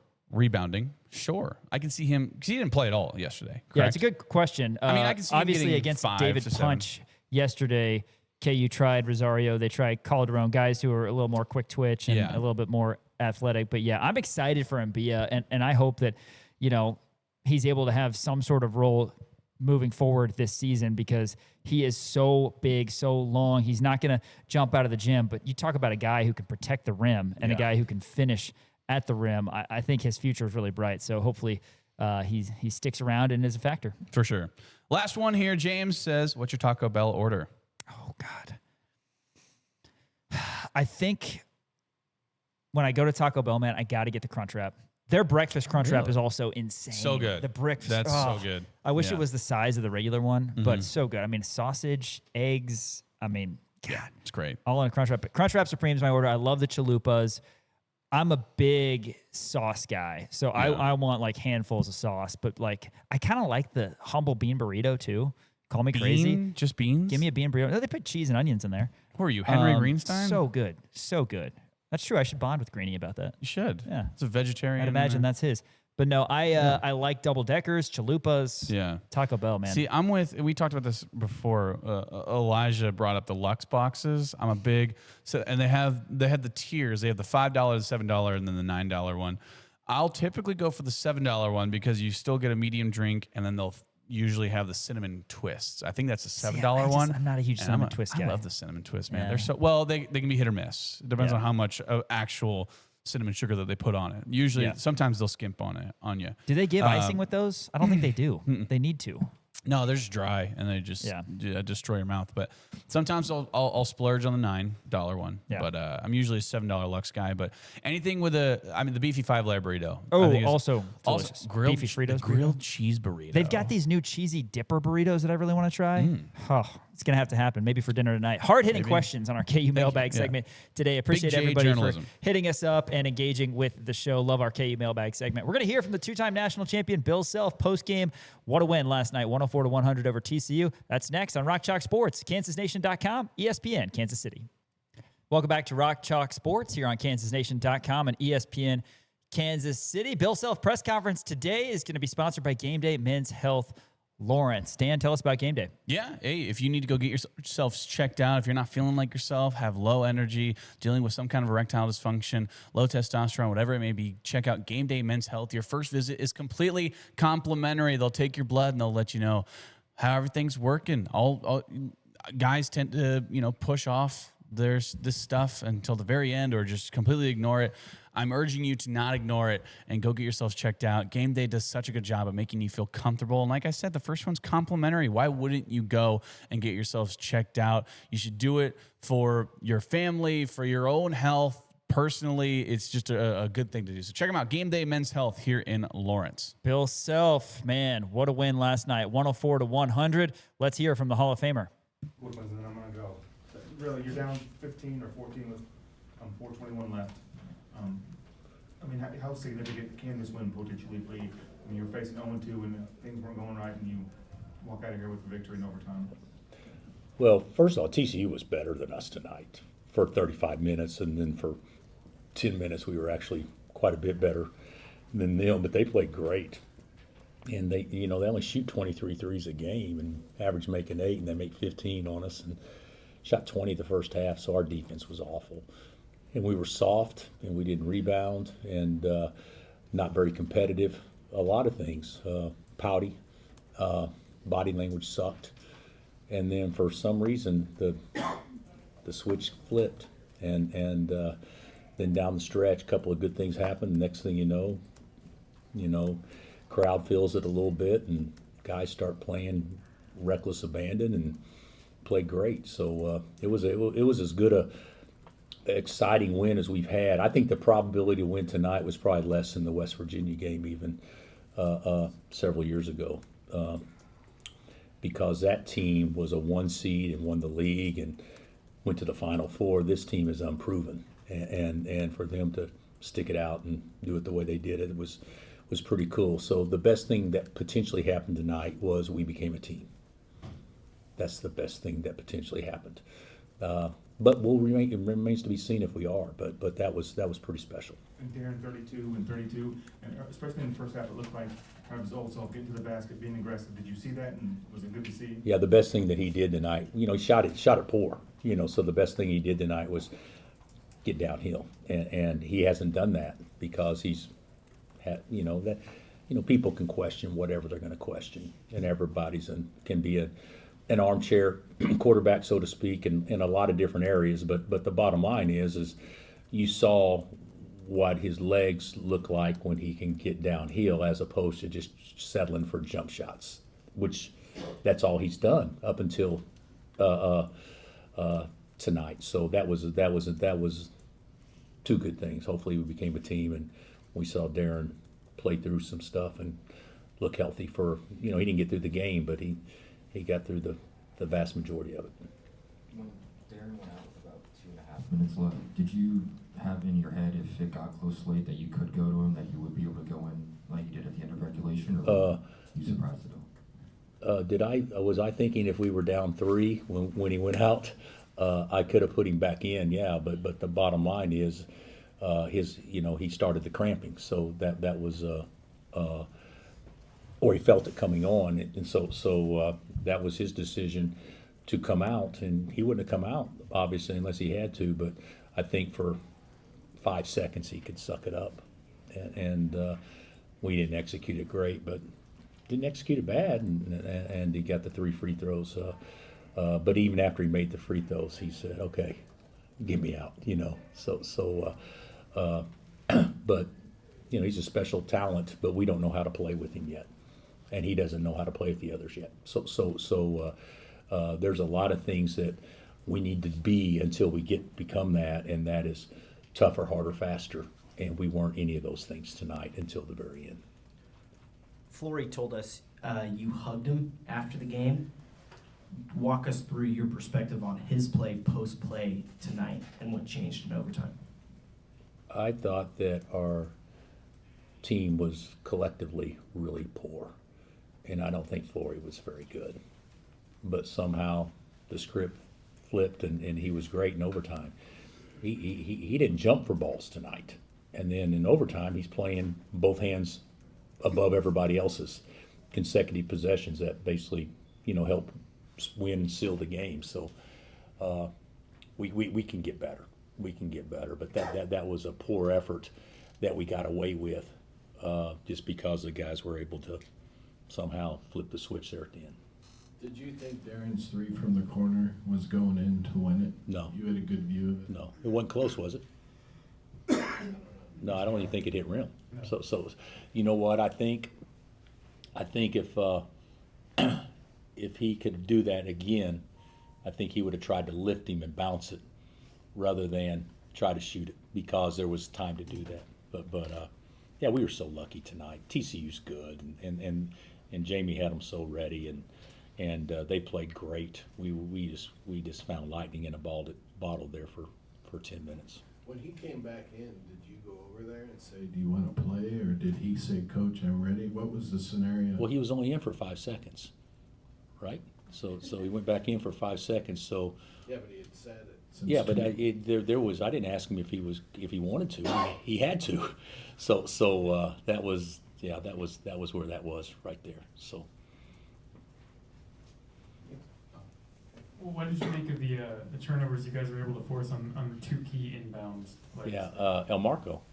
El Marco has potential to be a really good defensive guard, and he doesn't do it consistently. But he did that. The best play that El Marco made tonight, he did that, but stepping through the trap down in the corner. Those are basketball plays, and he did a good job with that. I thought El Marco, if you gave a player the game for us, I don't think there's any doubt in my mind El Marco Jackson should be the player of the game for us. Bill, you mentioned the switch a couple of times. Do you have any idea what led to it, or do you think you could even see it on film if you go back and watch this thing? Or?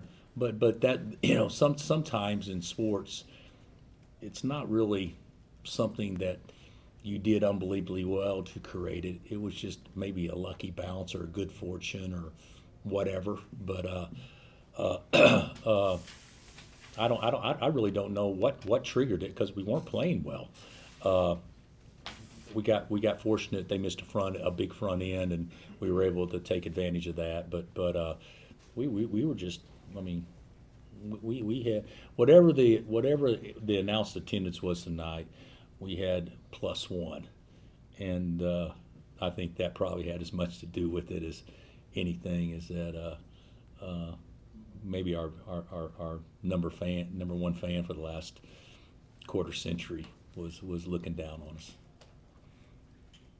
And then with your defensive rebounding, what sucked? We didn't try. I mean, they whipped us. So these things all have to be corrected. I mean, we go from being a good team defensively 3 weeks ago to a soft team, but we weren't soft at game point. So that's positive that we have the potential not to be that, but we certainly were tonight. Is it just a mentality then that fixes that the defensive rebounding effort? I think it's a mentality. I also think it's habits. I think there's a lot of things that that was a beatdown on the glass to not to start the game for 30 minutes. Was that as enthusiastic of a post-game locker room celebration as you guys have had this season, or is there another one that might top it? I actually think there was one that topped it, because I think that was a celebratory locker room, but I think it was an exhausted locker room. The one that topped it was Tennessee, in large part because the guys got $300,000 for winning that game. So that was probably the reason why I would probably. Is that what it was, Sean? The winner of that game got 300? What he said. Yeah, okay. But our guys haven't got it yet. But that's what that game was played for. So I would still give that one the advantage, probably for reasons beyond my control. Do you leave the arena thinking you witnessed a classic, or how do you leave tonight? You know what, guys? We are going to be here past freaking. I'll leave here very, very thankful, knowing that we caught a break tonight. Thanks. That's Bill Self, 104-100 KU over TCU in overtime last night. KU 11-4 overall, 1-1 in Big 12 play, and well, they're still in the rankings. Got to beat West Virginia to make sure that you're still ranked next week, as the Hawks are number 22 after the loss to UCF on Saturday. What's most important, though, hopefully that game being the start of something really special for KU. It certainly was a special and historic night at Allen Fieldhouse last night. After this, some college basketball game picks, a little transfer portal update in regards to KU football, and more. Rock Chalk Sports, KansasNation.com, ESPN, Kansas City.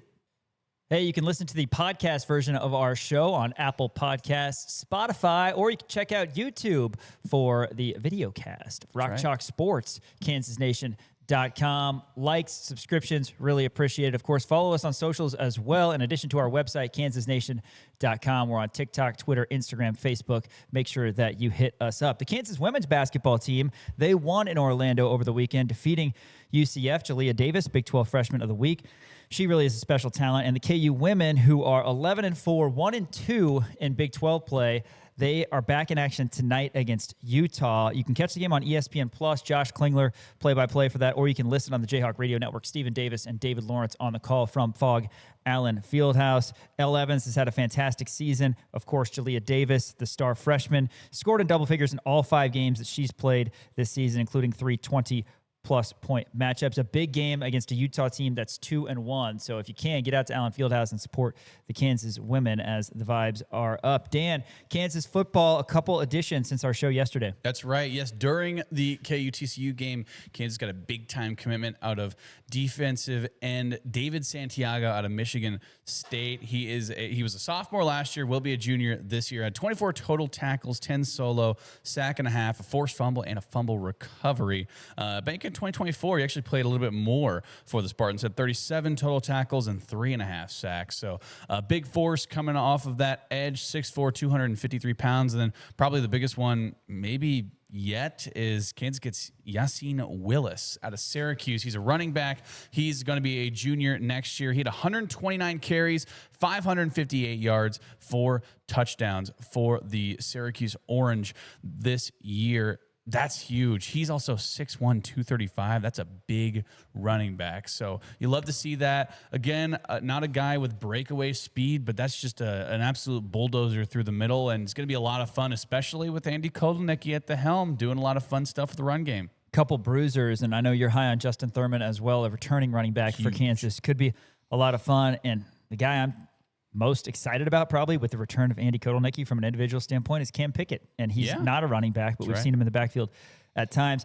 Going to have some Big 12 men's basketball game picks, but first some results from last night. West Virginia was back and forth with Cincinnati, and the Mountaineers won in Morgantown 62-60. I like the fact that they won. I always prefer that than a team coming off of a loss. West Virginia, they're 10-5 this season, 1-1 in Big 12 play. All sorts of coverage. KU West Virginia coming up this week on Rock Chalk Sports. Oklahoma State over freshly ranked number 25 UCF, 87-76 in Stillwater. Seems like Oklahoma State is going to be a pretty solid team this year. And then big one that went down at the Fertitta Center in Houston, number 7 Houston over number 14 Texas Tech, 69-65. The Red Raiders got Houston at their place last year, but tough Big 12 matchup early in the season. Kingston Fleming's a guy we haven't talked about a lot, but he's another star freshman in this NCAA grouping of amazing freshmen. Fleming's is right there. He had 23 points as the Cougars are 14-1. And then tonight, some quick game picks here. Number 3, Iowa State, Dan, is at Baylor. Clones are -4.5, over under 155.5. Yeah, it's in Waco tonight, but Iowa State is still really good. It's -4.5. I mean, that seems like a low line to me. Baylor is a really good program, but they did lose to TCU. Maybe TCU is better than we thought.